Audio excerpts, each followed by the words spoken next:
Hello विद्यार्थी मित्रों, तो आप सभी का स्वागत करते हैं हमारे इस YouTube चैनल यूनिक एकेडमी के अंदर। तो विद्यार्थी मित्रों, आज हम कक्षा 10 विषय विज्ञान एनसीईआरटी बोर्ड पाठ नंबर 3 जिसका नाम है धातु एवं अधातु।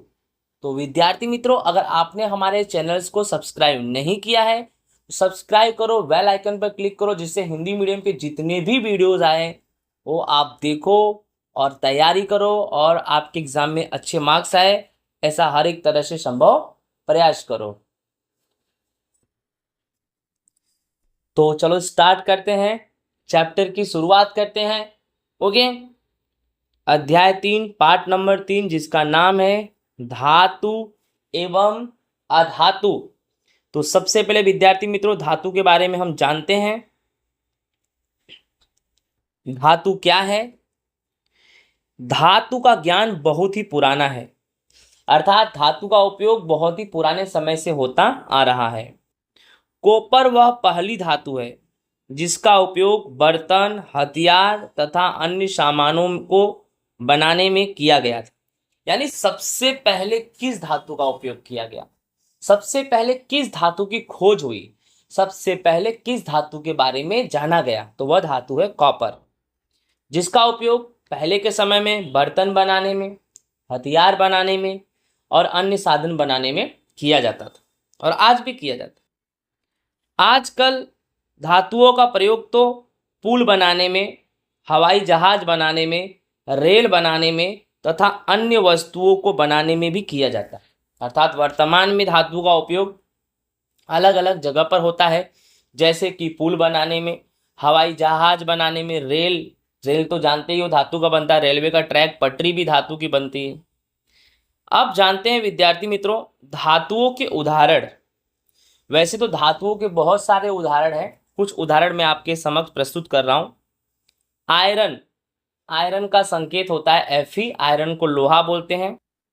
कॉपर यानी तांबा, जिसको संकेत में Cu बोलते हैं। एल्यूमिनियम तो जानते ही हो, संकेत में Al। मैग्नीशियम, इसको संकेत में Mg बोलते हैं। लेड, इसको संकेत में Pb बोलते हैं। जिंक, इसको संकेत में Zn बोलते हैं। सोडियम, इसे संकेत में Na बोलते हैं। ये सब धातुओं के उदाहरण है विद्यार्थी मित्रों। अब स्टार्ट होगा हमारा टॉपिक, धातुओं के भौतिक गुणधर्म। भौतिक गुणधर्म का मतलब ऐसे गुणधर्म जो हमें दिखाई देते हैं। तो धातुओं के कुछ भौतिक गुणधर्म हैं जो हमें दिखाई देते हैं, जैसे कि पहला, धातुओं की सतह चमकदार होती है। अर्थात जो धातु की सतह होती है ना विद्यार्थी मित्रों, वह चिकनी होती है, वह चमकदार होती है।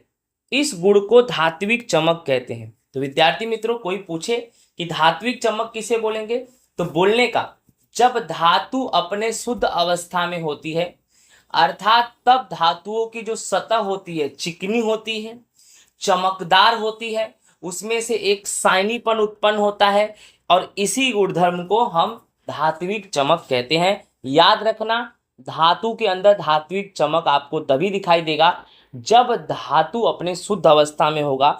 दूसरी तरह बोले तो धातु की सतह जब चमकीली होगी तब। दूसरा नंबर, धातुएं सामान्यतः कठोर होती हैं। अर्थात जो धातुएं होती हैं वह काफ़ी कठोर होती हैं।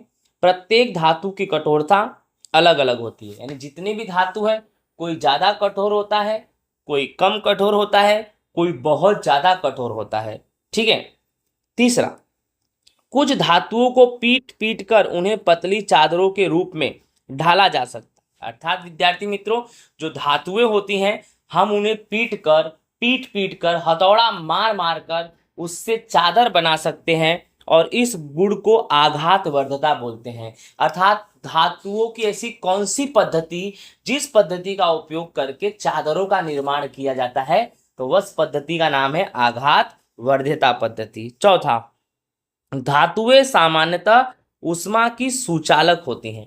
अर्थात जो भी धातुएं हैं वे ऊष्मा की सुचालक होती हैं, अर्थात उसे गर्म करोगे तो क्या हो जाएगी, गर्म हो जाएगी। और ये भी बोल सकते हैं धातुएं विद्युत की भी सुचालक होती है। विद्यार्थी मित्रों, आप इसी में ये भी बोल सकते हैं कि जो धातुएं हैं ना, ऊष्मा के साथ साथ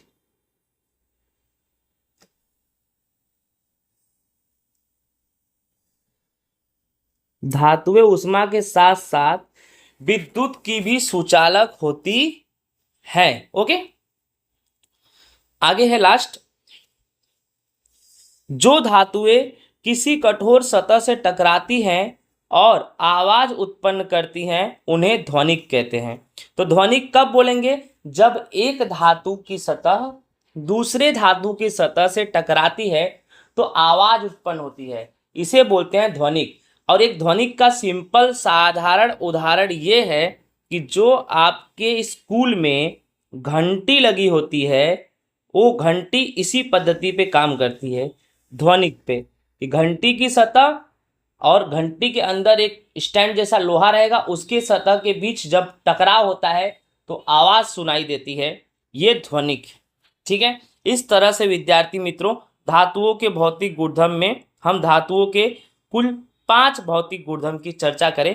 एग्जाम में आएगा, आप इसे लिख सकते हो। ठीक है, बहुत ही आसान है। आगे चलते, एक और है, और भी एक जान जाते हैं। 6 नंबर, धातुओं को तार के रूप में खींचा जा सकता है और धातुओं के इस गुण को तन्यता कहते हैं। अर्थात विद्यार्थी मित्रों धातुओं को खींचकर हम तार बना सकते हैं और इस गुणधर्म को क्या बोलते हैं? तन्यता बोलते हैं। उदाहरण के रूप में हम बता सकते हैं आपको कि 1 ग्राम अगर सोना है, कितना सोना? 1 ग्राम सोना। 1 ग्राम सोने को हम खींचकर 1 ग्राम सोने को हम खींचकर 2 किलोमीटर लंबा तार बना सकते हैं। सोचो सोचो कितना ज्यादा तन्य होती है धातुएं। 1 ग्राम सोने को खींचकर 2 किलोमीटर लंबा तार हम बना सकते हैं विद्यार्थी मित्रों। इस पद्धति में को इस तन्यता कहते हैं। क्या कहते हैं? तन्य। अब कुछ और जानते हैं विद्यार्थी मित्रों। कठोर धातुएं, धातुएं के बहुत सारे प्रकार हैं। जैसे कठोर धातुएं होती हैं, नरम धातुएं होती हैं, सबसे अधिक आघातवर्ध धातुएं अर्थात जिसे आसानी से पीट सकते हैं, ऊष्मा की सुचालक धातुएं, सबसे अधिक तन्य धातुएं, ऊष्मा की कुचालक धातुएं। कठोर मतलब काफी स्ट्रांग, जैसे कि आयरन यानी लोहा, कॉपर यानी तांबा और एल्यूमिनियम तो जानते ही हो। नरम धातुओं में सोडियम और पोटेशियम आता है। नरम धातु में क्या आता है? सोडियम और पोटेशियम। सबसे अधिक आघातवर्ध मतलब जिसे पीट कर आप आसानी से चादर बना सकते हो, जो आसानी से पीटा जा सकता है, जिसको आसानी से पीट कर कोई भी आकार दिया जाता है, तो वो है सोना और चांदी। समझ में आया कि नहीं आया? फिर ऊष्मा की सुचालक, जिसमें ऊष्मा का प्रवाह होता है, तो चांदी और तांबा में ऊष्मा का प्रवाह होता है। सबसे अधिक तन्य मैंने अभी बताया कि सोना, सोना जो है सबसे अधिक तन्य है। इसे खींचकर 1 ग्राम सोने को खींचकर 2 किलोमीटर लंबा तार बना सकते हैं। और ऊष्मा की कुचालक अर्थात ऐसी धातु है जिसमें ऊष्मा नहीं प्रवाहित, एक लेड हुआ और एक मरकरी हुआ। ठीक है, ये ऊष्मा की क्या है? कुचालक है। अंडरस्टूड? समझ में आ गया कि नहीं आपको? ओके विद्यार्थी मित्रों, आई होप आपको समझ में आया होगा। चलो कुछ एक्स्ट्रा नॉलेज हम लेते हैं इसमें। अब विद्यार्थी मित्रों ये चीज को जानो कि कुछ धातुएं ऐसी होती हैं, कुछ धातुएं ऐसी होती हैं जो द्रव स्वरूप में पाई जाती हैं। कौन से स्वरूप में पाई जाती हैं? द्रव। जैसे कि मरकरी,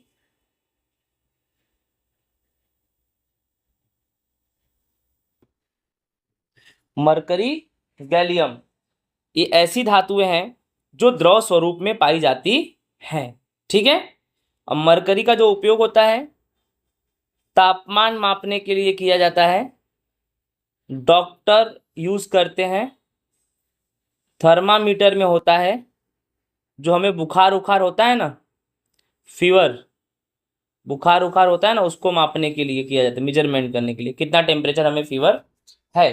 तो आई होप आपको समझ में आ गया होगा ऐसी कौन सी धातुएं हैं जो द्रव अवस्था में पाई जाती हैं। ठीक है, ओके। अब ये भी जानो कि कुछ ऐसी भी धातु का नाम जानो जिन्हें हम चाकू से काट सकते हैं, जिन्हें हम चाकू से काट सकते हैं। तो ऐसी कौन सी धातु है जिन्हें हम चाकू से काट सकते हैं? तो सोडियम। सोडियम एक ऐसी धातु है जिन्हें हम आसानी से चाकू से काट भी सकते हैं। आई होप आपको अच्छे से समझ में आ गया होगा। अब ऐसी कौन सी धातु है जिसे हम केरोसिन में डुबा के रखते हैं? केरोसिन में। तो सोडियम। सोडियम ही एक ऐसी धातु है जिसे हम केरोसिन में डुबाकर रखते हैं। ओके, क्योंकि अगर एक सोडियम बाहर होगा तो हवा के साथ बहुत जल्दी अभिक्रिया कर लेगा। ठीक है, सोडियम ऑक्सीजन के साथ बहुत जल्दी अभिक्रिया कर लेती है, इसीलिए इसे केरोसिन में डुबाकर रखते हैं। और जो सोडियम है हवा के साथ इतनी तेजी से अभिक्रिया करती है ना कि तुरंत के तुरंत आग लग जाती है। ठीक है, इस तरह ऐसी घटना ना घटे, इसीलिए सोडियम को हम केरोसिन में डुबाकर रखते हैं। ओके, समझ आया? अब ये जानो कि ऐसी धातु सबसे कठोर, यानी इस प्रकृति पर पाए जाने वाला सबसे कठोर धातु का नाम टंगस्टन है। क्या नाम है? टंगस्टन। टंगस्टन एक ऐसी धातु है जो सबसे कठोर होती है। ठीक है,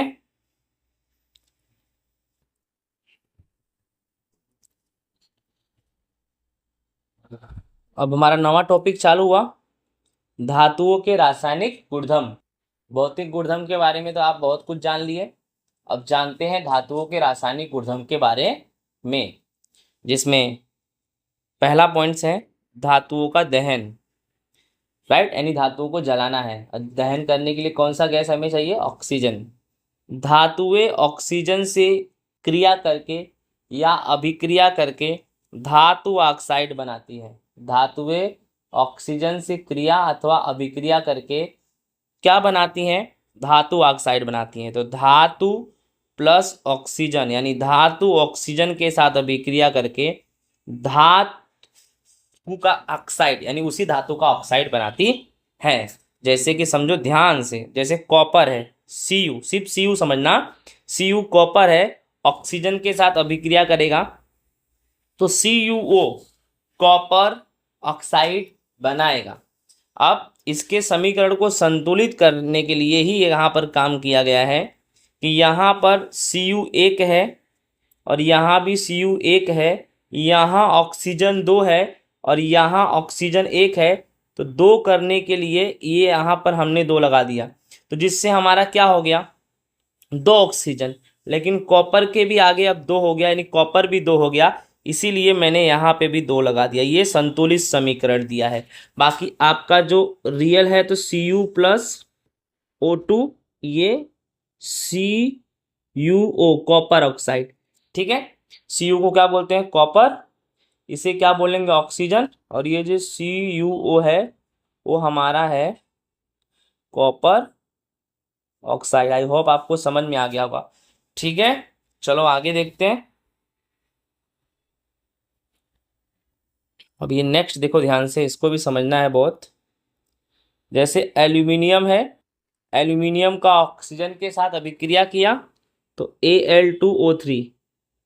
ठीक है, एल्यूमिना बन गया Al2O3। ठीक है, अब संतुलित कैसे करना है तो इसमें ध्यान से समझो किस तरह से संतुलित किया है। यहाँ एल्यूमिनियम 1 है और यहाँ एल्यूमिनियम कितना है? 2 है। ठीक है, चलो यहाँ एल्यूमिनियम 1 है और यहाँ एल्यूमिनियम कितना है? 2 है। चलो उसको समझने से पहले ये समझो, ध्यान से समझना कि यहाँ ऑक्सीजन कितना है? 2 है और यहाँ ऑक्सीजन कितना है? 3 है। तो 2 को तो 3 कर नहीं सकते हैं, तो तरीका ये होगा कि इसके आगे मैंने 3 लगा दिया तो ऑक्सीजन 6 हो गए। अब यहाँ 3 है तो इसके आगे भी मैंने 2 लगा दिया तो 2 तिहाई 6, ऑक्सीजन 6 हो गए। लेकिन एल्यूमिनियम कितना हो गया? Al यहाँ पर 2 और ये 2, 2 दूनी 4 हो गया। एल्यूमिनियम 4 हो गया, इसीलिए यहाँ पर मैंने क्या लगा दिया? 4 लगा दिया। आई होप समझ में आ गया होगा। यानी आपका ऐसे है Al प्लस O2 तो Al2O3। समझ में आ रहा है? अब देखो यहाँ ऑक्सीजन 3 है और यहाँ ऑक्सीजन 2 है। ठीक है, तो 2 को 3 तो कर नहीं सकते हैं, तो मगर मैंने यहाँ 2 लगा दिया तो ऑक्सीजन कितने हो गए? 6 और यहाँ पर मैंने 3 लगा दिया तो ऑक्सीजन हो गए 6, लेकिन एल्यूमिनियम कितना हो गया, 2 दूनी 4, और यहाँ पर एक ही एल्यूमिनियम है तो इसके आगे मैंने 4 लगा दिया। इस तरह से समीकरण भी तुम्हारा संतुलित हो गया। तो एल्यूमिनियम ऑक्सीजन के साथ अभिक्रिया करके एल्यूमिनियम ऑक्साइड का निर्माण करता है, यानी ये जो Al2O3 है वो एल्यूमिनियम का ऑक्साइड है। ठीक है, आगे चलते हैं।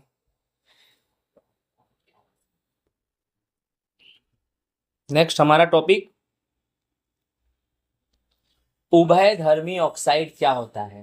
धातु ऑक्सीजन के साथ अभिक्रिया करके धातु का ऑक्साइड बनाती है, ये तो आप जान गए। अब उभयधर्मी ऑक्साइड क्या है तो जानो। ऐसे धातु ऑक्साइड यानी ऐसे धातु ऑक्साइड जो अम्ल तथा क्षार दोनों के साथ अभिक्रिया करके लवण तथा जल यानी पानी प्रदान करते हैं, उसे उभयधर्मी ऑक्साइड कहते हैं। बहुत आसान परिभाषा है। उभयधर्मी ऑक्साइड का मतलब है ऐसे धातु ऑक्साइड जो अम्ल क्षार दोनों के साथ अभिक्रिया करेंगे और अभिक्रिया करके लवण अथवा पानी का निर्माण करेंगे, उसे उभयधर्मी ऑक्साइड कहते हैं। समझ में आया कि नहीं आया? चलो उदाहरण से समझते हैं। ओके, अब उदाहरण में ध्यान से देखिए। Al2O3 प्लस HCl, 6 को भूल जाओ, वो समीकरण संतुलित करने के बाद आएगा। Al2O3 का मतलब होता है aluminium oxide. Aluminium oxide HCl का मतलब होता है हाइड्रोक्लोरिक एसिड के साथ अभिक्रिया करेगा। मैंने बोला ऐसे धातु ऑक्साइड जो अम्ल और क्षार दोनों के साथ अभिक्रिया करेंगे। तो अभी फिलहाल में जो HCl है ये हमारा अम्ल है। अभी फिलहाल में जो HCl है ये हमारा क्या है, अम्ल। यानी अभी हम धातु ऑक्साइड का किसके साथ अभिक्रिया करा रहे हैं, अम्ल के साथ अभिक्रिया करा रहे हैं। ठीक है, तो समझ जाओ कि आप अच्छे से कि ये Al2O3 ये एल्यूमिनियम ऑक्साइड है, HCl अम्ल यानी हाइड्रोक्लोरिक एसिड के साथ अभिक्रिया करेगी तो क्या बनाएगी, लवण तथा जल यानी लवण और पानी। तो पहला ये AlCl3, इसको बोलते हैं एल्यूमिनियम क्लोराइड। ये एल्यूमिनियम धातु का लवण है, प्लस क्या निकलेगा, पानी, तो H2O। यानी डेफिनेशन तो क्लियर हुआ भाया, समझ में आ रहा है ना कि कोई भी धात्विक ऑक्साइड, धातु का ऑक्साइड, तो Al2O3 ये धातु का ऑक्साइड है, एल्यूमिनियम ऑक्साइड।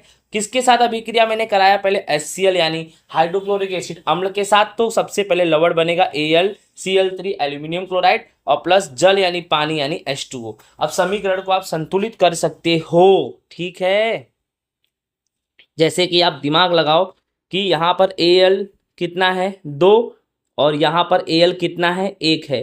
तो मैंने ये आगे 2 लगा दिया तो 2 Al हो गया। कंप्लीट हुआ कि नहीं कंप्लीट हुआ? अब O कितना है यहाँ 3, और यहाँ पर चेक कर लो, यहाँ पर O सिर्फ 1 है। तो देखो ये रहा, मैंने कितना लगा दिया, 3, तो O तुम्हारा 3 हो गया। ठीक है, अब ध्यान से समझना, यहाँ हाइड्रोजन कितना है, 1, और यहाँ हाइड्रोजन कितना है, ये देखो 3 दूनी 6, तो यहाँ पर मैंने 6 लगा दिया। यानी हाइड्रोजन तुम्हारा कितना हो गया, 6, और Cl कितना है, 6। अब यहाँ पर Cl देखो 3 है और ये रहा 2, 3 दूनी कितना हो गया, 6।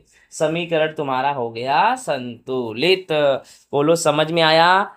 अब दूसरा नंबर ध्यान से समझते हैं। फिर से ले लो Al2O3 एल्यूमिनियम ऑक्साइड। अब अम्ल के साथ अभिक्रिया कर चुके हो, अब किसके साथ, क्षार। तो NaOH सोडियम हाइड्रोक्साइड ये क्षार है। क्या है, क्षार। तो लवण क्या बनेगा, NaAlO2, इसे बोलेंगे सोडियम एल्यूमिनेट। क्या बोलेंगे, सोडियम एल्यूमिनेट। और क्या निकलेगा भाई, पानी, जल का निर्माण होगा उत्पाद में। ठीक है, अब इसे हम क्या करेंगे, संतुलित। यहाँ Al2 है, ठीक है, और यहाँ पर Al कितना है, 1, तो ये आगे 2 लगा दिया, Al2 हो गया।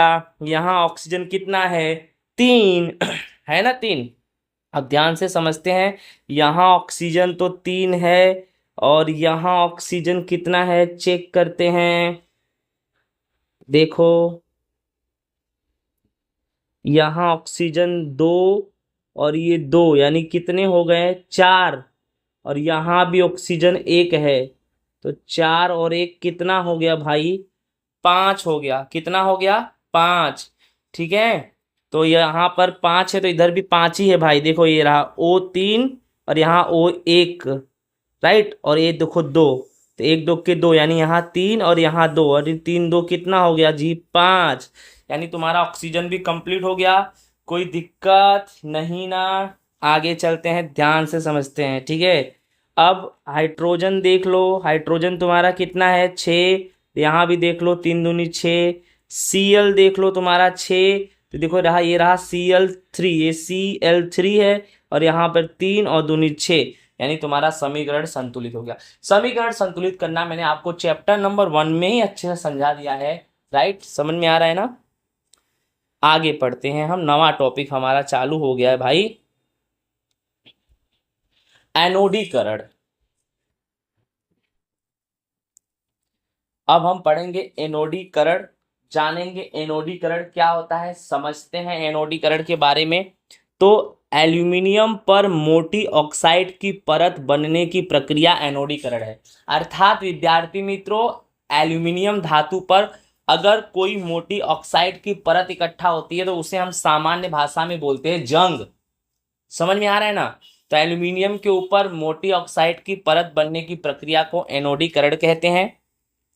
जब एल्यूमिनियम वायु के संपर्क में आएगा तो उस पर एल्यूमिनियम पर, यानी उस एल्यूमिनियम धातु पर ऑक्साइड की पतली परत का निर्माण होता है। एल्यूमिनियम ऑक्साइड की परत, इसे हम इस एल्यूमिनियम ऑक्साइड की ये जो परत है ये संक्षारण से बचाती है। यानी आप समझो, मेरा बोलने का मतलब क्या है कि किसी भी धातु पे जो ऑक्साइड की परत होती है, ठीक है, तो उसे तो हम जंग बोलते ही हैं, लेकिन एल्यूमिनियम धातु के ऊपर एनोडीकरण की प्रक्रिया के फलस्वरूप जो मोटी ऑक्साइड की परत बनती है, अर्थात एनोडीकरण की प्रक्रिया की सहायता से एल्यूमिनियम की धातु पर जो मोटी ऑक्साइड की परत बनती है, वह मोटी ऑक्साइड की परत बनने के बाद जब वह एल्यूमिनियम धातु वायु के संपर्क में आता है फिर भी उसे जंग लगता नहीं है। अर्थात एनोडीकरण यह एल्यूमिनियम को जंग से, संक्षारण से बचाता है। इस परत को मोटा करके संक्षारण से अधिक सुरक्षित किया जा सकता है। यानी एनोडीकरण की प्रक्रिया के द्वारा एल्यूमिनियम के ऊपर एल्यूमिनियम ऑक्साइड की जो परत है उसे मोटा करके संक्षारण से बचा जा सकता है। एनोडीकरण के लिए एल्यूमिनियम की एक साफ वस्तु को एनोड बनाकर उसमें तनु सल्फ्यूरिक अम्ल के साथ उसका अभिक्रिया करके विद्युत अपघटन करते हैं। यानी ये पूरी जो कहानी है, ये जो पूरी कहानी है विद्यार्थी मित्रों एनोडीकरण का, वो कौन सी विधि में है? विद्युत अपघटन या विद्युत अपघटनी, ये भी बोल सकते हो, विद्युत अपघटनी। विद्युत अपघटनी में एल्यूमिनियम का HCl का मतलब क्या होता है? हाइड्रोक्लोरिक एसिड, तनु सल्फ्यूरिक एसिड, ठीक है। तो ये तनु HCl नहीं होगा, H2SO4, ठीक है। यानी जो एल्यूमिनियम है उसका तनु सल्फ्यूरिक एसिड यानी H2SO4 के साथ अभिक्रिया कराते हैं। इस अभिक्रिया के दरमियान एनोडीकरण के रूप में ही, एनोडीकरण की मेथड से ही एल्यूमिनियम पर एक मोटी परत इकट्ठा होती है, जो परत एल्यूमिनियम को संक्षारण अथवा जंग से बचाने का काम करती है। ठीक है, आई होप आपको समझ में आया होगा।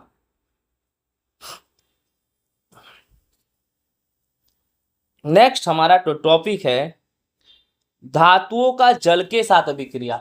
अभी आपने क्या सीखा था? एक नंबर ही सीखा है, कि एक नंबर ही सीखा है, ये देखो, धातु का ऑक्सीजन के साथ अभिक्रिया आपने एक नंबर सीखा है।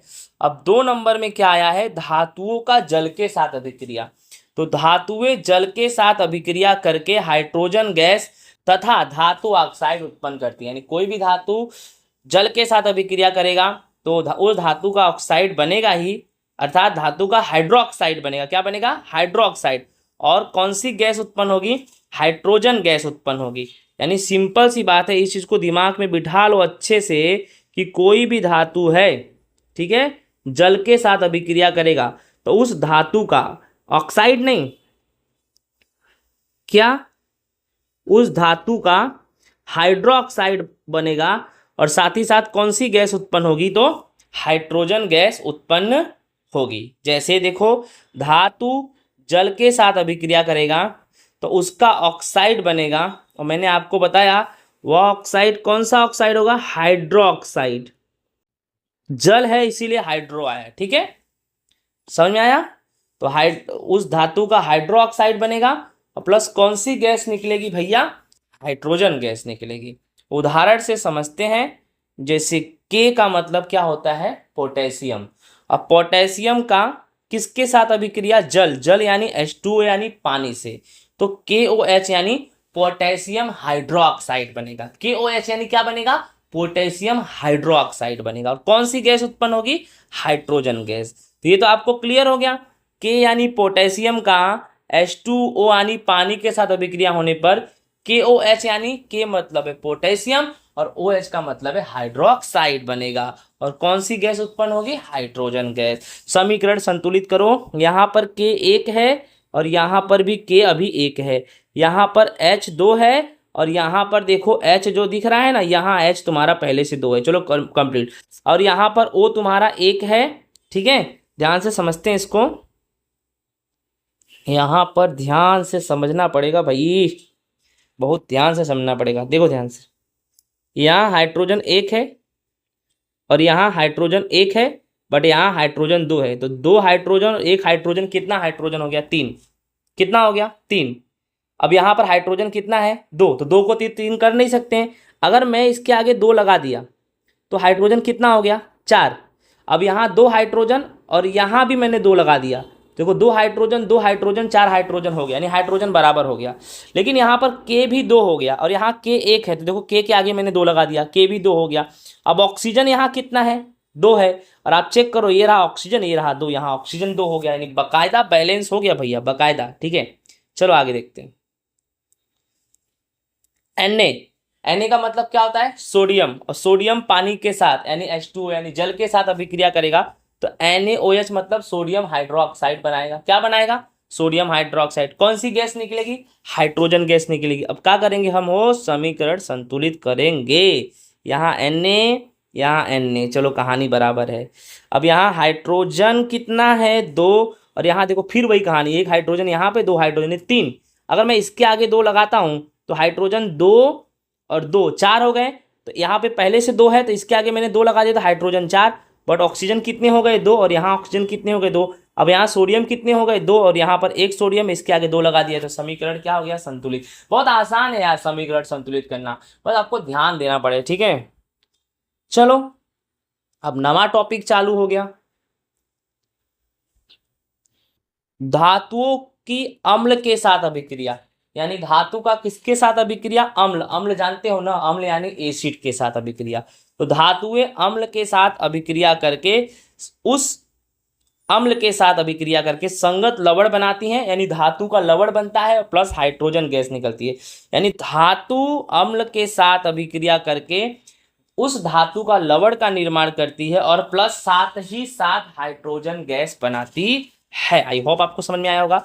अब ये देखो मैग्नीशियम एक धातु है, HCl यानी हाइड्रोक्लोरिक एसिड के साथ अभिक्रिया करी तो मैग्नीशियम का लवण बनेगा MgCl2, जिसे बोलते हैं मैग्नीशियम क्लोराइड बोलते हैं। और कौन सी गैस निकलेगी, हाइड्रोजन गैस निकलेगी। ठीक है, अब समीकरण को संतुलित करो, यहाँ मैग्नीशियम एक है, यहाँ मैग्नीशियम एक है, यहाँ Cl दो है, यहाँ Cl एक है, दो लगा दिया। ठीक है, अब हाइड्रोजन यहाँ दो हो गया और यहाँ हाइड्रोजन पहले से दो है, समीकरण हो गया हमारा संतुलित। आगे देखो Zn यानी क्या होता है, जिंक। जिंक किसके साथ अभिक्रिया करेगा, HCl के साथ। तो सबसे पहले लवण में बनेगा ZnCl2, जिंक क्लोराइड बनेगा। कौन सी गैस निकलेगी, हाइड्रोजन गैस। चलो भाई फिर से करेंगे संतुलित। Zn एक समझ में आ रहा है ना। अब यहाँ पर कहानी ध्यान से समझना कि यहाँ H एक है, अब यहाँ पर देखो H कितना है, दो, तो देखो दो लगा दिया तो H दो हो गया। अब Cl भी कितना हो गया, दो, और यहाँ ऑलरेडी Cl पहले से दो है। ठीक है, Zn एक Cl दो, यहाँ देखो Cl दो, हाइड्रोजन दो, कंप्लीट हो गया भाई एकदम आसानी से। ठीक है, चलो भैया आगे चलते हैं। तो समझ में आ गया ना।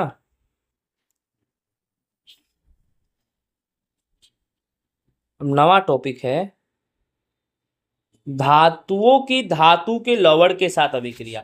अब धातु का अभिक्रिया होगा धातु के लवण के साथ, तो सभी धातुओं की क्रियाशीलता में अंतर होता है। कुछ धातुएं अधिक क्रियाशील होती हैं, कुछ धातुएं कम क्रियाशील होती हैं। ठीक है, अधिक क्रियाशील धातु अपने से कम क्रियाशील धातु को उसके यौगिक विलयन या गलित अवस्था में विस्थापित कर देती है। अर्थात जो धातुएं सभी होती हैं, सभी की क्रियाशीलता में अंतर होता है। कुछ धातुएं अधिक क्रियाशील होती हैं, कुछ धातुएं कम क्रियाशील होती हैं, और जो धातुएं हैं अधिक क्रियाशील धातु अपने से यानी जो अधिक क्रियाशील धातु यानी जिनकी क्रियाशीलता अधिक होती है, वह धातुएं अपने से कम क्रियाशील धातु के जो यौगिक है ना, उनको उनके विलयन या गलित अवस्था में विस्थापित कर देता है। या तो एक चीज समझो कि अधिक क्रियाशील धातु कम क्रियाशील धातुओं को उसके यौगिक से अलग कर लेता है, अपने में मिला लेता है, उसी को बोलते हैं, ठीक है, धातुओं को धातु के लवण के साथ अभिक्रिया। अब इसको हम समझेंगे तो जानेंगे, समझ में आपको आएगा, राइट। अब इसमें कैसा है, ध्यान समझो। जैसे धातु ए है प्लस धातु बी का लवण विलयन, यानी ध्यान से समझो, एक तरफ क्या है धातु ए और वह बी धातु के लवण विलयन के साथ अभिक्रिया करेगा, तो ए का लवण विलयन बनेगा प्लस धातु बी बच जाएगा। इसको आपको समझना है अच्छे से। जैसे कि धातु ए है, अब धातु ए मतलब जैसे कि मान लो कि Fe, मान लो क्या, मान लो Fe प्लस बी का लवण विलयन।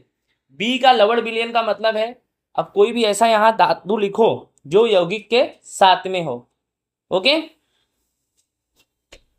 तो मान लो कि CuSO4 है, क्या है CuSO4, ये भी धातु है, ये Fe ए धातु है और Cu बी धातु है, लेकिन बी धातु अपने यौगिक के साथ में है।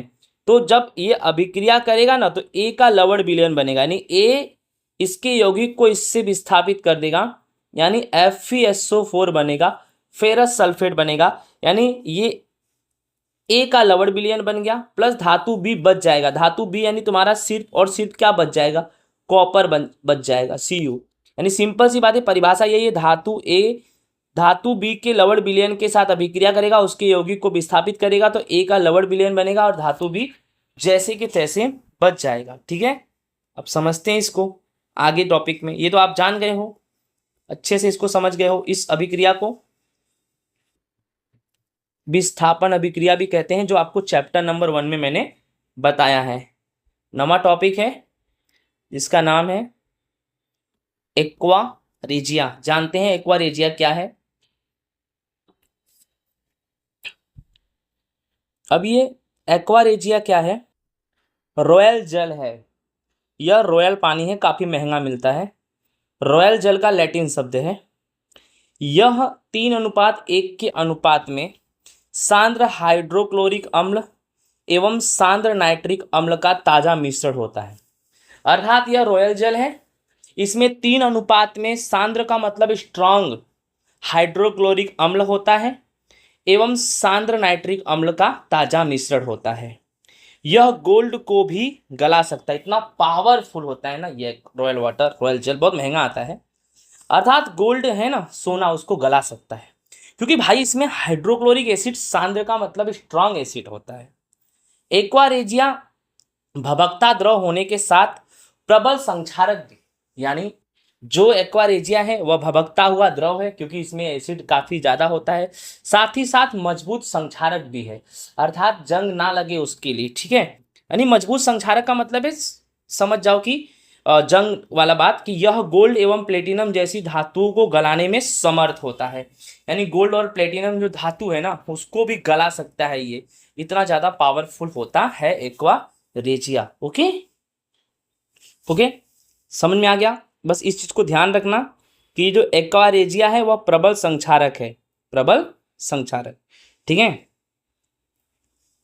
अब टॉपिक आगे है, सक्रियता श्रेणी क्या है, इसके बारे में जानते हैं। सक्रियता श्रेणी, तो धातुओं को क्रियाशीलता को, धातुओं की क्रियाशीलता को, यानी धातुओं की क्रियाशीलता अलग अलग होती है, तो धातुओं की क्रियाशीलता को अवरोही क्रम में व्यवस्थित करने पर जो सूची प्राप्त होती है उसे सक्रियता श्रेणी कहेंगे। यानी धातुएं जो होती है ना, उनकी क्रियाशीलता अधिक होती है, कोई ज्यादा होता है, कोई कम होता है, कोई मध्यम होता है, तो उनको अवरोही मतलब एक प्रकार से देखा जाए तो क्रम से रखो, नीचे से ऊपर की तरफ रखो, ठीक है, उसे बोलते धातुओं की सक्रियता श्रेणी।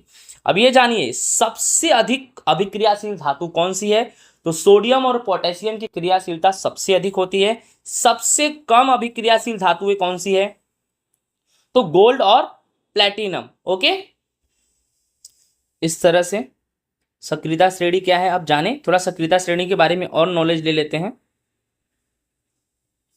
अब ये देखिए, ये सक्रियता श्रेणी है, सबसे अधिक क्रियाशील धातुएं, जिसमें के यानी पोटास, Na यानी सोडियम, Ca यानी कैल्शियम, Mg यानी मैग्नीशियम, Al यानी एल्यूमिनियम स्वतंत्र रूप से नहीं मिलती, विद्युत स्वतंत्र रूप में नहीं मिलती, तो इसलिए इसका विद्युत अपघटन करते हैं। ठीक है, राइट। दूसरा नंबर मध्य अभिक्रियाशील यानी मध्यम में कौन आएगा? Zn यानी जिंक, Fe यानी लोहा, Pb लेड, उसके बाद Cu कॉपर, Hg ये सल्फाइड और ऑक्साइड तथा कार्बोनेट एस के रूप में कार्बन द्वारा अपचयन। ठीक है, फिर सबसे कम अभिक्रियाशील में क्या आएगा?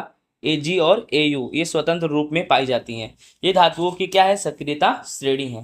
हो गया, आई होप आपको समझ में आया होगा। चलो आगे देखते हैं। चलो अब हमारा टॉपिक क्या है? अधातु। धातुओं की तुलना में अधातुओं की संख्या कम होती है, अर्थात हमारे इस पृथ्वी पर धातुओं की संख्या ज़्यादा है और अधातुओं की संख्या कम है। उदाहरण के रूप में सल्फर, आयोडीन, ऑक्सीजन, हाइड्रोजन आदि। क्या क्या? सल्फर, आयोडीन, ऑक्सीजन, हाइड्रोजन ये सब क्या है? अधातु है। फिर ब्रोमीन, ब्रोमीन एक अधातु है जो द्रव अवस्था में पाई जाती है। जैसे कि मरकरी एक धातु है जो द्रव अवस्था में पाई जाती है, ठीक उसी तरह ब्रोमीन एक अधातु है जो द्रव अवस्था में पाई जाती है। इसके अलावा सभी अधातुएं या तो ठोस होती हैं या तो गैस। ब्रोमीन एक ऐसी अधातु है जो द्रव अवस्था में पाई जाती है, बाकी सभी अधातुएं ठोस या तो गैस अवस्था में पाई जाती है। ठीक है, अब अधातुओं के भौतिक गुणधर्म के बारे में जानते हैं। अधातुएं आघातवर्ध नहीं होती हैं, अर्थात अगर इसे पीटोगे तो ये टूट जाएगा। ठीक है, अधातुएं तन्य नहीं होती है, अर्थात इसको तानोगे तो तनेगा नहीं। वे भंगुर होती हैं, टुकड़े टुकड़े में टूट जाती हैं। अधातुएं उष्मा की कुचालक होती हैं, अर्थात इसमें उष्मा का उतना प्रवाह होता नहीं है। अधातुओं में चमक नहीं होती जैसे धातुओं में होती है। ठीक है, राइट। अधातुओं के गलनांक एवं क्वथनांक अपेक्षाकृत क्या होते हैं? कम होते हैं। एक चीज को समझ जाओ यहाँ पर थोड़ा सा, कि जो अधातुएं हैं उष्मा की क्या होती हैं? सुचालक होती हैं, और विद्युत की कुचालक होती है। यानी अधातु जो है ना, उसमें उष्मा प्रवाहित कर सकते हैं, हो सकता है भले धीमा होगा लेकिन होगा, लेकिन विद्युत प्रवाहित नहीं होगा। समझ में आ गया? जो गलतियां भाई बता दें, बाद में आप बोलोगे सर गलत बता दिए। अधातुओं के गलनांक और क्वथनांक धातुओं की अपेक्षा क्या होते हैं? कम होते हैं। अधातुएं कमरे के ताप पर ठोस, द्रव या गैस के रूप में हो सकती हैं। जो अधातुएं हैं वह कमरे के ताप पर ठोस, द्रव अथवा गैस रूप में हो सकती हैं। डन, आगे देखते हैं। अब क्या है? अधातुओं की रासायनिक अभिक्रियाएं। भौतिक तो जान गए। अधातुएं ऑक्सीजन के साथ अधातुओं की अभिक्रिया, यानी अधातु ऑक्सीजन के साथ अभिक्रिया करके अम्लीय ऑक्साइड बनाएगी। यानी जैसे कि अधातु प्लस ऑक्सीजन, तो उस अधातु का ऑक्साइड बनेगा। जैसे कि कार्बन, सी यानी कार्बन, यह अधातु है, ऑक्सीजन के साथ अभिक्रिया करेगी तो कार्बन डाइऑक्साइड बनाएगी। एस यानी सल्फर, ये ऑक्सीजन के साथ अभिक्रिया करेगी तो सल्फर डाइऑक्साइड बनाएगी। नोट, अधातुओं के ऑक्साइड अम्लीय प्रकृति के होते हैं एवं जल में घुलकर अम्ल बनाते हैं। अर्थात अधातुएं ऑक्सीजन के साथ अभिक्रिया करके जिस ऑक्साइड का निर्माण करती हैं, अगर वह ऑक्साइड को हम जल में मिलाएंगे तो अम्ल बन जाएगा। समझ में आया कि नहीं आया? आ गया होगा समझ। ठीक है, आगे चलते हैं भैया। जैसे कि यहाँ समझ जाओ कि मैंने बोला कि अधातुओं के जो ऑक्साइड है वह अम्लीय प्रकृति के होते हैं, इनको जल में मिलाओगे तो अम्ल बनेंगे। जैसे कि कार्बन डाइऑक्साइड क्या है? यह अधातु का ऑक्साइड है। तो कार्बन डाइऑक्साइड यह अधातु का ऑक्साइड है। अगर इसको पानी में, जल में मिलाओगे तो जो भी बनेगा उसमें अम्ल पक्का होगा। तो H2CO3 यानी कार्बोनिक अम्ल बन गया। समझ में आया ना? अधातुओं के ऑक्साइड को जल में मिलाने पर जो भी बनेगा वो अम्ल ही होगा। तो आप समझो कि ये CO2 क्या है? अधातु का ऑक्साइड है। उसको पानी में मिलाएंगे तो H2CO3 कार्बोक्लिनिक अम्ल, अर्थात वो एक प्रकार का अम्ल है। बोलो समझ में आया कि नहीं आया? अब अम्लों के साथ अभिक्रिया यानी अधातु का अम्ल के साथ अभिक्रिया। तो अधातुएं सल्फ्यूरिक अम्ल व नाइट्रिक अम्ल के साथ अभिक्रिया करती हैं। जैसे कि समझते हैं अधातु का अम्ल के साथ अभिक्रिया होने पर क्या बनता है। ठीक है, जैसे मान लो अधातु में ले लिया एस यानी सल्फर, इसका H2SO4 यानी सल्फ्यूरिक एसिड से अभिक्रिया कर लिया तो SO2 sulphur, right, sulphur dioxide बन जाएगा और H2 यानी पानी भी जाएगा। और समीकरण को तो अब आप संतुलित कर ही लोगे। ठीक है, अब देखो आगे। अब जैसे P यानी क्या होता है? फास्फोरस होता है। फास्फोरस किससे अभिक्रिया किया? HNO3, यह एक प्रकार का नाइट्रिक है। और पहला वाला H2SO4 है ना, वो सल्फ्यूरिक अम्ल था। दूसरा वाला HNO3 यानी क्या होगा? नाइट्रिक अम्ल होगा। तो फास्फोरस का नाइट्रिक अम्ल के साथ अभिक्रिया करेंगे तो क्या बनेगा? H3PO4 plus NO2 plus H2O। तो समझो इसको, ये फास्फोरस है, ये नाइट्रिक एसिड के साथ अभिक्रिया करेगा तो H3PO4, इसको बोलेंगे फॉस्फोरिक एसिड, फॉस्फोरिक एसिड बोलेंगे। ठीक है, और NO2 मतलब नाइट्रोजन डाइऑक्साइड। ठीक है, और ये क्या होगा? H2O। ठीक है, पानी। समझ में आया कि नहीं आया? राइट। तो इस तरह से जो धातुएं हैं वह सल्फ्यूरिक अम्ल और नाइट्रिक अम्ल के साथ अभिक्रिया करती हैं। समझ में आपको आ गया होगा। चलो अब और कुछ जानते हैं। धातुएं क्लोरीन के साथ अभिक्रिया करती हैं। किसके साथ? क्लोरीन के साथ। तो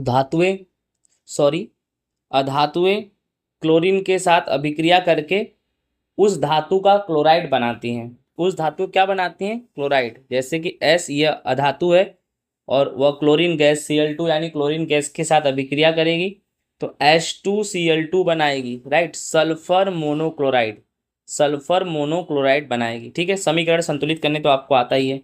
अब अधातुएं हाइड्रोजन के साथ भी अभिक्रिया करती हैं।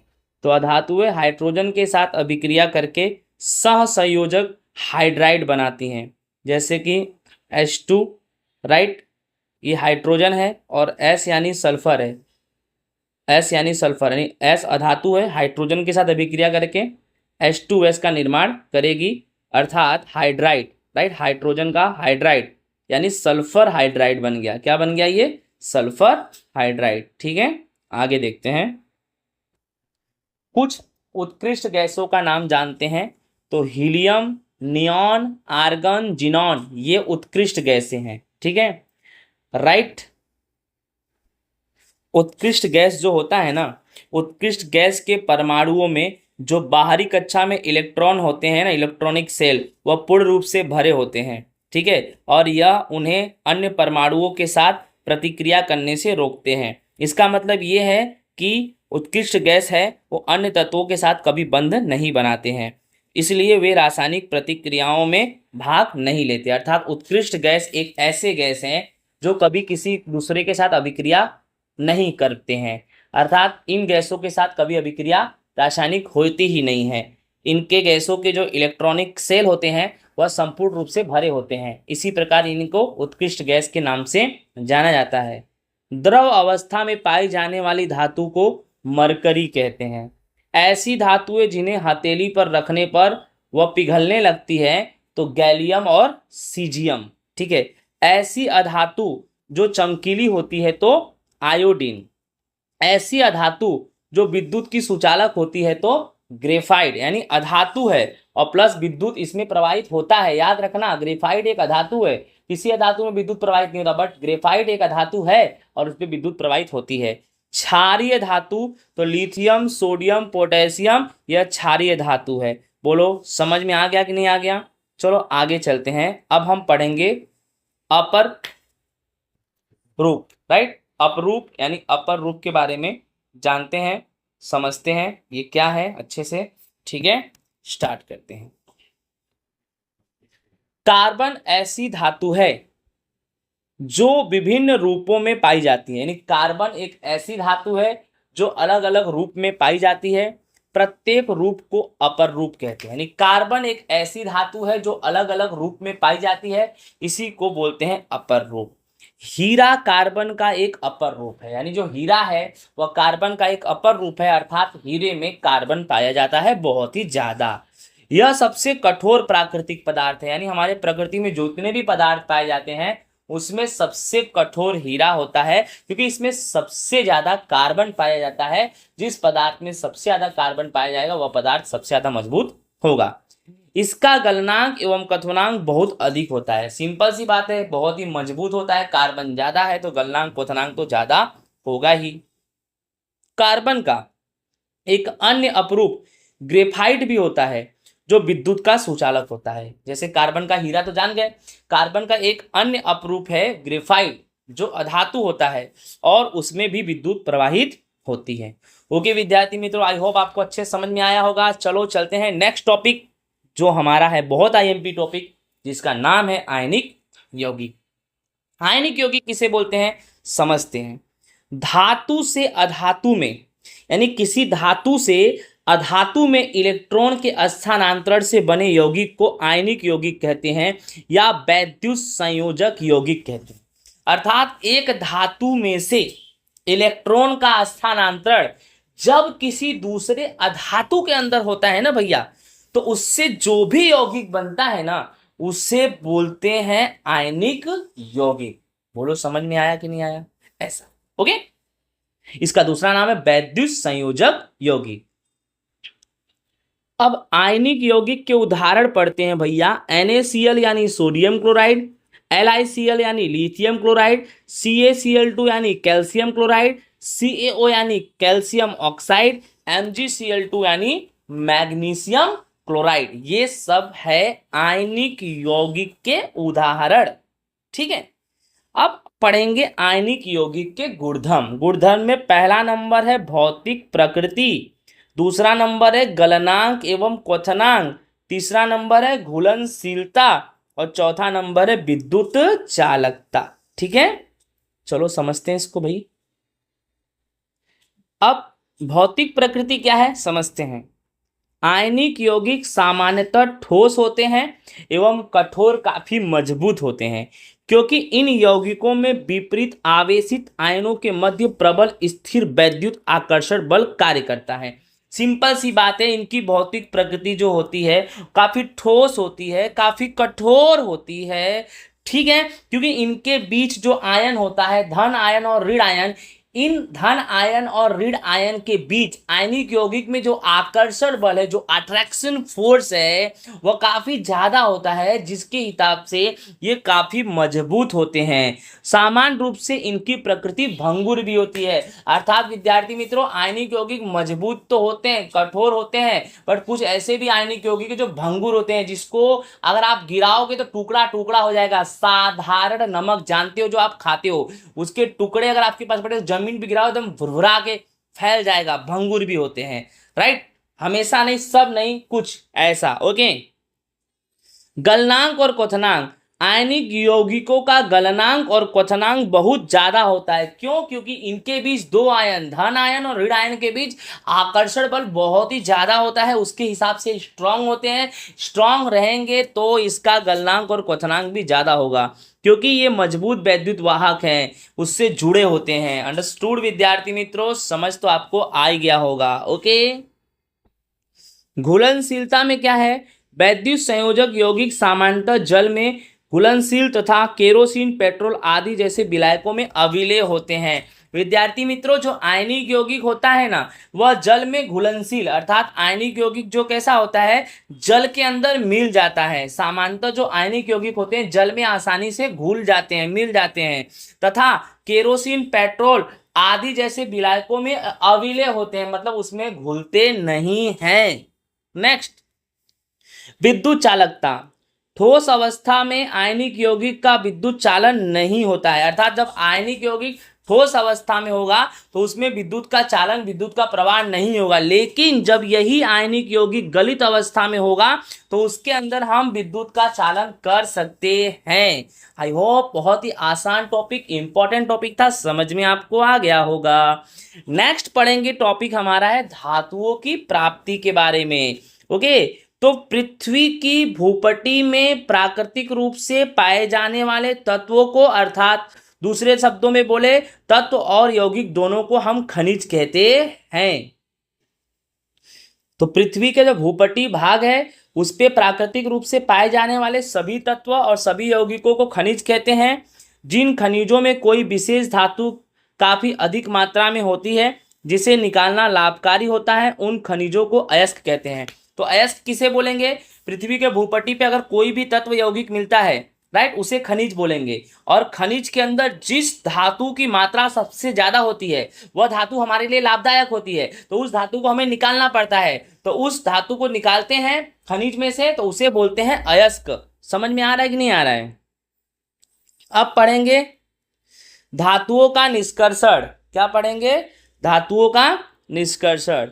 तो कुछ धातुएं भूपटि में स्वतंत्र अवस्था में पाई जाती हैं तथा कुछ धातुएं अपने यौगिक के रूप में मिलती हैं। सक्रियता श्रेणी में नीचे आने वाली धातुएं सबसे कम क्रियाशील होती हैं एवं स्वतंत्र अवस्था में पाई जाती हैं, जैसे कि सोना, चांदी, तांबा आदि। समझ में आया? तो सिंपल सी बात है, कुछ धातुएं भूपटि में स्वतंत्र अवस्था में पाई जाती हैं तथा कुछ धातुएं अपने यौगिक के रूप में मिलती हैं। एक धातु ऐसी होती है जो डायरेक्टली अपने स्वतंत्र अवस्था में मिलती है, मतलब उसमें कोई मिलावट नहीं होती है, और एक धातु ऐसी होती है जिसमें यौगिक के रूप में मिलती है, अर्थात उसमें से कुछ ना कुछ अलग करना ही पड़ता है। तो सक्रियता श्रेणी में नीचे आने वाली धातुओं में सबसे कम क्रियाशील होती हैं, अर्थात सक्रियता श्रेणी में जो धातुएं सबसे नीचे आती है वह क्रियाशीलता में सबसे कम होती हैं एवं स्वतंत्र अवस्था में पाई जाती हैं, जैसे कि सोना, चांदी, तांबा। ये धातु में कोई मिलावट नहीं होता, ये स्वतंत्र अवस्था में पाई जाती हैं। ठीक है। सक्रियता श्रेणी में सबसे ऊपर आने वाली धातु जैसे के यानी पोटेशियम, Na मतलब सोडियम, Ca मतलब कैल्शियम, Mg मतलब मैग्नीशियम तथा Al मतलब एल्यूमिनियम बहुत अधिक क्रियाशील होती हैं तथा कभी भी स्वतंत्र तत्व के रूप में ये नहीं पाई जाती हैं। इसमें दूसरे भी धातुएं होती हैं, उनको अलग होने के बाद ये शुद्ध अवस्था में प्राप्त होती हैं। ठीक है। अब पढ़ेंगे अयस्कों का समृद्धिकरण। ठीक है, या अयस्कों का निष्कर्षण। राइट विद्यार्थी मित्रों, समृद्धिकरण का मतलब क्या होता है? निष्कर्षण क्या होता है? निष्कर्षण। ठीक है, तो अयस्कों का समृद्धिकरण निष्कर्षण पढ़ते हैं। पृथ्वी से निकाले गए अयस्कों में मिट्टी, रेत आदि बहुत सी अशुद्धियां होती है जिन्हें गैंग कहते हैं। गैंग किसे बोलते हैं? पृथ्वी में से जो अयस्क निकाले जाते हैं उसमें मिट्टी होती है, रेत होती है, बहुत सारी अशुद्धियां होती हैं, उन्हें हम गैंग कहते हैं। तो अयस्कों का सर्वप्रथम गैंग को हटाया जाता है, यानी इस अयस्कों में से सबसे पहले ये अशुद्धि जो गैंग है इसको हम हटाएंगे, दूर करेंगे। अयस्क एवं गैंग के भौतिक और रासायनिक गुणधर्मों के आधार पर विभिन्न तकनीकों का प्रयोग करेंगे और उससे हम गैंग को क्या करेंगे? हटाएंगे। अर्थात अयस्क में जो कचरे होते हैं जिन्हें हम गैंग बोलते हैं, उस गैंग को दूर करने के लिए अलग अलग प्रकार की पद्धति का उपयोग भी किया जाता है। राइट विद्यार्थी मित्रों, समझ में आ रहा है कि नहीं आ रहा है? अब पद्धति के बारे में सब कुछ समझते हैं, जानते हैं। ओके, सबसे पहले है सक्रियता श्रेणी में नीचे आने वाली धातुओं का निष्कर्षण। तो सक्रियता श्रेणी में नीचे आने वाली धातुएं कम अभिक्रियाशील होती हैं। इन धातुओं के ऑक्साइड को केवल गर्म करने पर ही प्राप्त किया जा सकता है। सिंपल सी बात है कि सक्रियता श्रेणी में नीचे आने वाली धातुएं जो होती हैं वह कम अभिक्रियाशील होती है। इन धातुओं के ऑक्साइड को केवल गर्म करने पर ही प्राप्त किया जा सकता है। ओके, ठीक है।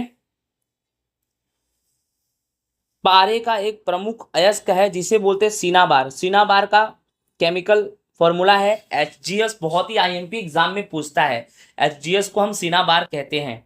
ठीक है, चलो देखते हैं आगे, समझते हैं। तो सबसे पहले आप जान गए, समझते हैं कि सक्रियता श्रेणी में मध्य में स्थित धातुओं का निष्कर्षण, अर्थात सक्रियता श्रेणी में जो धातुएं मध्य में होती हैं उसका निष्कर्षण कैसे करते हैं। तो सक्रियता श्रेणी में जो धातुएं मध्य में होती हैं जैसे कि आयरन, जिंक, कॉपर आदि की अभिक्रियाशीलता मध्यम होती है। अर्थात सक्रियता श्रेणी में ये सब जो धातुएं हैं, आयरन हुई, जिंक हुई, कॉपर हुई, ये सब की अभिक्रियाशीलता मध्यम होती हैं। प्रकृति में यह धातुएं प्रायतः सल्फाइड या कार्बोनेट के रूप में पाई जाती है। यानी सक्रियता श्रेणी में जो धातुएं मध्यम में होती हैं वे धातुएं या तो सल्फाइड या तो कार्बोनेट के रूप में पाई जाती हैं। तो ऐसे धातुओं का हम क्या करते हैं, भर्जन करते हैं। क्या करते हैं, भर्जन। ठीक है, समझो ध्यान से, एकदम आसान है।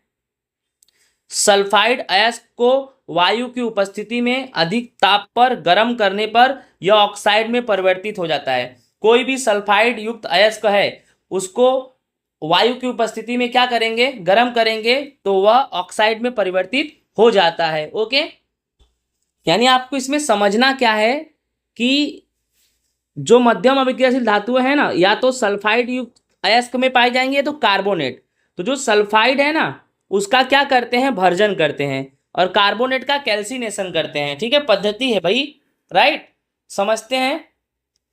तो सल्फाइड अयस्क को वायु की उपस्थिति में अधिक ताप पर गर्म करने पर यह ऑक्साइड में परिवर्तित होगा। यानी याद रखना, भर्जन की प्रक्रिया वायु की उपस्थिति में होती है, और जो कैल्सिनेशन है यानी जो दूसरा नंबर है निस्तापन, जिसको इंग्लिश में कैल्सिनेशन बोलते हैं, इसकी अभिक्रिया वायु की अनुपस्थिति में होती है। ऐसा समझ जाने का, यह प्रक्रिया को भर्जन कहते हैं। कोई पूछे भर्जन किसे बोलते हैं, तो बोलने का कि सल्फाइड युक्त अयस्क को वायु की उपस्थिति में अधिक ताप पर गर्म करने पर ऑक्साइड में वह परिवर्तित हो जाता है। सल्फाइड युक्त अयस्क ऑक्साइड में बदल जाता है, उसे हम भर्जन कहेंगे। भर्जन वायु की उपस्थिति में होता है।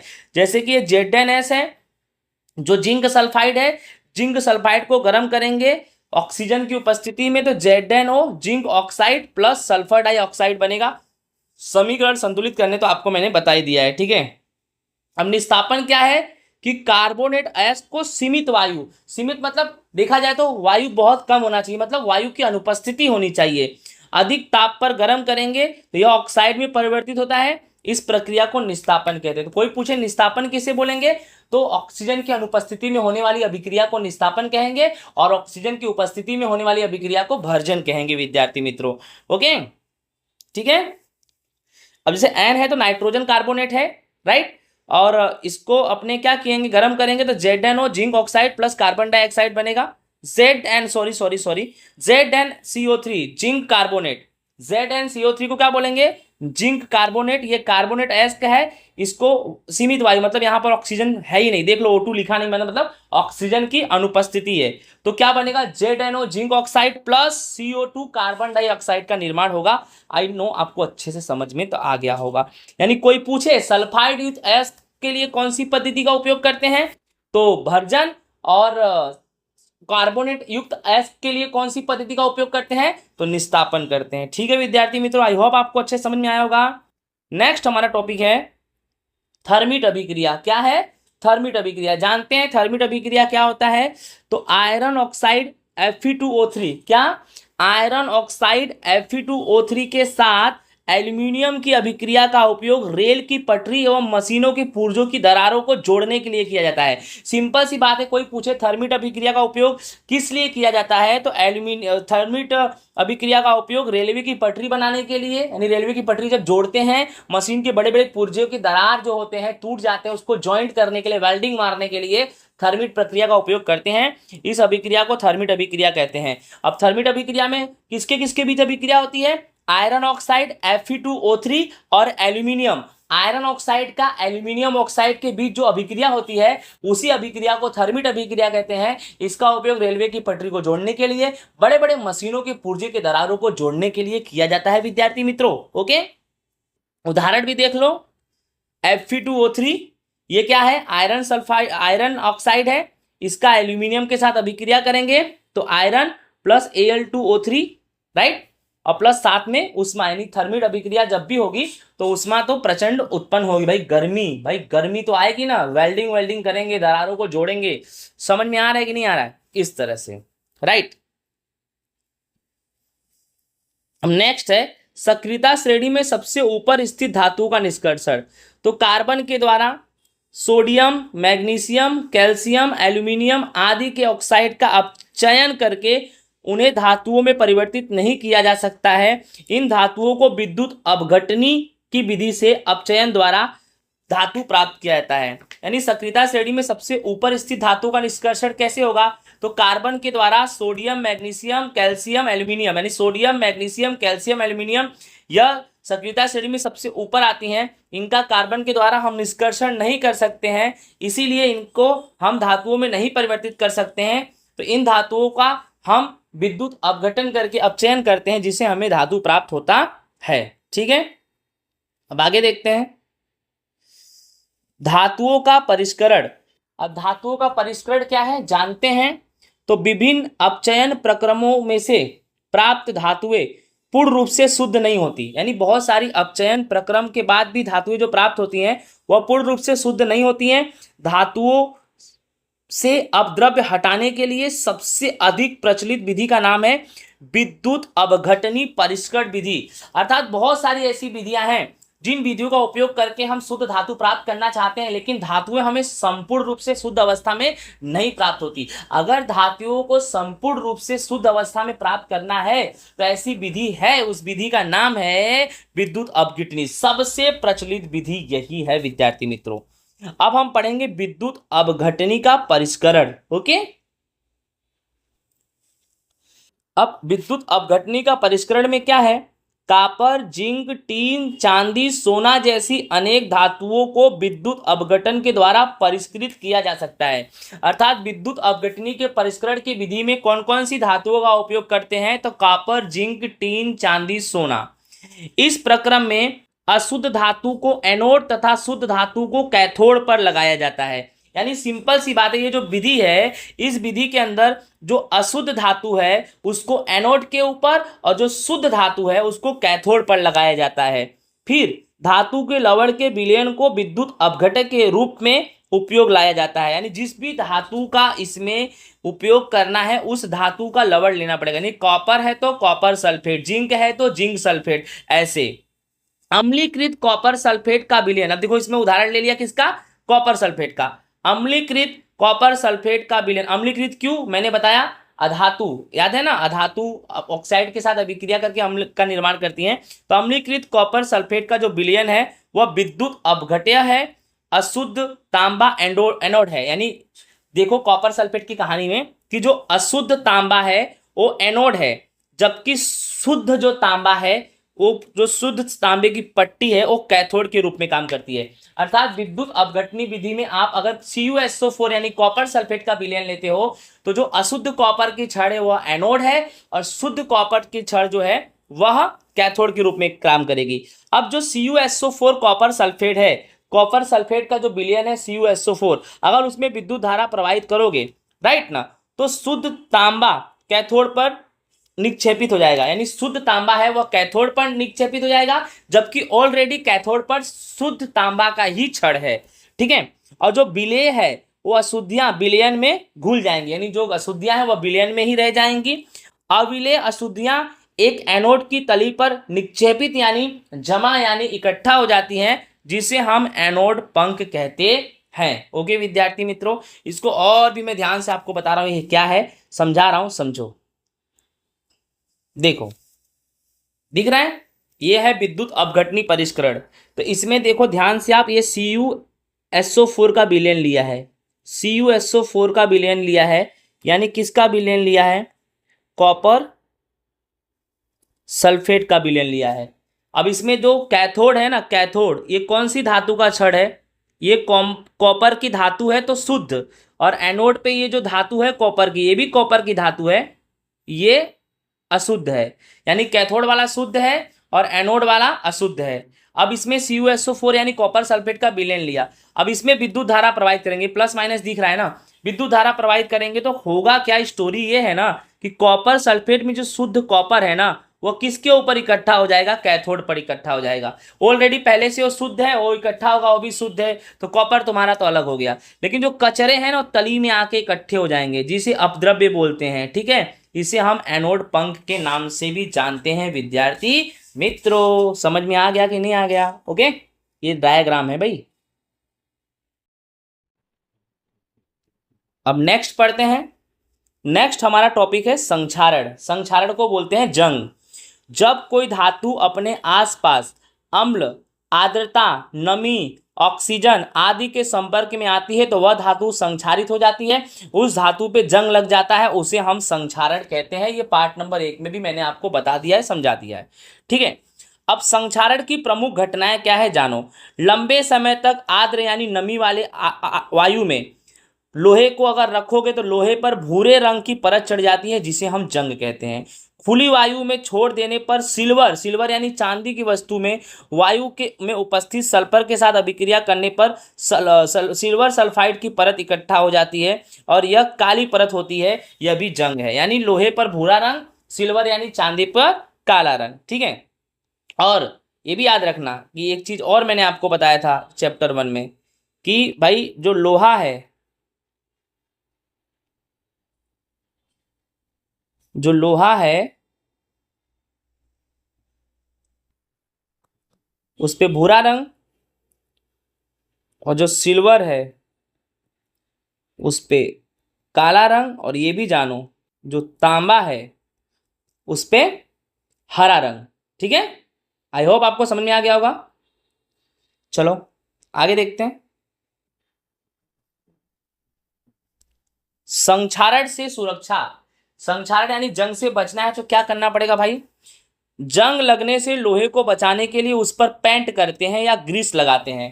पेंट या ग्रीस लगाकर हम जंग को रोक सकते हैं लोहे के ऊपर। जंग को अन्य विधियों के द्वारा भी रोका जा सकता है, जैसे कि क्रोमियम लेपन, यानी धातु पर क्रोमियम का लेपन कर दो, या धातु का एनोडीकरण कर दो, या धातु का मिश्र धातु बना दो। इन पद्धति से भी जंग को रोक सकते हैं। लोहे एवं इस्पात को जंग से सुरक्षित रखने के लिए उस पर जस्ते या जिंक की पतली परत चढ़ाई जाती है। इस विधि को यशत लेपन कहते हैं, इंग्लिश में गैल्वेनाइजिंग। समझ में आ रहा है ना? यानी लोहा और बड़े बड़े इस्पात को जंग से सुरक्षित रखने के लिए राइट उस पर जस्ते या जिंक की पतली परत चढ़ाई जाती है, जिससे उस पर जंग ना लगे। इसे बोलते हैं यशत लेपन, विद्युत लेपन, ठीक है। नेक्स्ट, यदि लोहे के साथ अन्य कोई पदार्थ मिला दिया जाए, क्या बोला, यदि लोहे के साथ अन्य कोई पदार्थ मिला दिया जाए तो पदार्थ के गुणधर्म बदल जाते हैं। यह पदार्थ धातु या अधातु कुछ भी हो सकता है, और इससे भी इस विधि का उपयोग भी जंग को रोकने के लिए किया जाता है। जैसे लोहा है तो लोहे में जंग लग रहा है तो कोई अलग धातु को लोहे में मिला दो जिससे लोहे में जंग ना लगे, तो ये भी जंग को रोकने का एक विधि है भाई, ठीक है। आगे टॉपिक हमारा है मिश्र धातु क्या है, इसके बारे में भी हम जानते हैं और समझते हैं। मिश्र धातु तो दो या दो से अधिक धातुओं के समांगी मिश्रण को मिश्र धातु कहते हैं। दो या दो से अधिक धातुओं के समांगी मिश्रण को मिश्र धातु कहते हैं। जैसे कि मिश्र धातु और उससे बना हुआ है उसका उपयोग। पित्तल, तो पित्तल में कौन कौन से घटक होते हैं, Cu और Zn, ठीक है। यानी पित्तल Cu और Zn के मिलाने से बनता है, यानी कॉपर और जिंक को मिलाने से पित्तल बनेगा। इसका उपयोग बर्तन बनाने में और मूर्तियां बनाने में होता है। कांसा, Cu और Sn इन दोनों को मिलाने से क्या बनेगा, कांसा बनेगा, बर्तन और मूर्तियां बनाने में उपयोग होता है। सोल्डर, Pb और Sn इसके मिलने से होगा, जिसका विद्युत तारों की वेल्डिंग में उपयोग होता है। ओके विद्यार्थी मित्रों, अब ये Sn क्या है ये भी जान जाओ। नहीं बोलो सर Sn बताया नहीं आपने। जो Sn है उसे हम क्या बोलते हैं, टीन। Sn को क्या बोलते हैं, टीन बोलते हैं, राइट।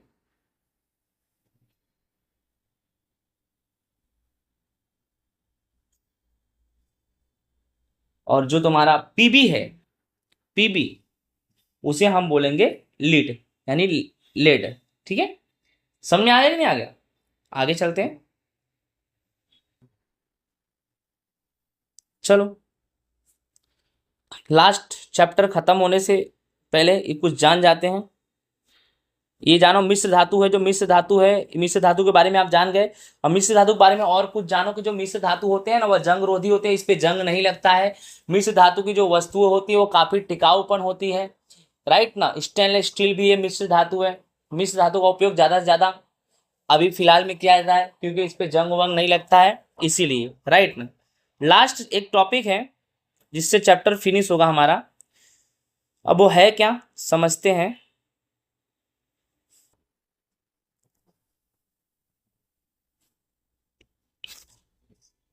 शुद्ध सोने को 24 कैरेट कहते हैं, यानी जो शुद्ध सोना होता है ना, वह 24 कैरेट का ही होता है। यह काफी नरम होता है, इसीलिए आभूषण बनाने के लिए उपयुक्त नहीं होता। यानी जो शुद्ध सोना होता है 24 कैरेट का, यह काफी नरम होता है, डायरेक्टली इससे आभूषण नहीं बना सकते हैं। इसे कठोर बनाने के लिए इसमें तांबा मिलाते हैं, चांदी मिलाते हैं, यानी यह मिश्र धातु बन जाता है। भारत में अधिकांशतः जो आभूषण होते हैं 22 कैरेट सोने से बनाए जाते हैं। 2 कैरेट तो उसमें जो होता है तांबा और चांदी होता है। इसका तात्पर्य यह है कि 22 कैरेट सोने में 22 भाग शुद्ध सोना होता है, 2 भाग तांबा या चांदी होता है, और ये तांबा और चांदी मिलाने से सोना मिश्र धातु बन जाता है, वह कठोर बन जाता है, तो उससे आभूषण बना सकते हैं और उसे पहन सकते हैं। और 24 कैरेट का अगर बनाएंगे तो आभूषण बनेगा ही नहीं भाई, काफी नरम रहता है। तो इस तरह से हमारा चैप्टर पूरा होता है। जय माता दी, राधे राधे। तो विद्यार्थी मित्रों, इस तरह से काफी बड़ा चैप्टर था हमारा, काफी मजेदार मस्त चैप्टर था। आई होप आपको अच्छे से ये चैप्टर समझ में तो आ गया होगा। तो विद्यार्थी मित्रों, इस तरह से हमारा पाठ नंबर 3, जिसका नाम धातु और अधातु था, वह होता है पूरा। आई होप आपको अच्छे से ये चीज समझ में आ गया होगा। जय हिंद, राधे राधे। मिलेंगे नेक्स्ट वीडियो में नेक्स्ट टॉपिक के साथ। Bye bye.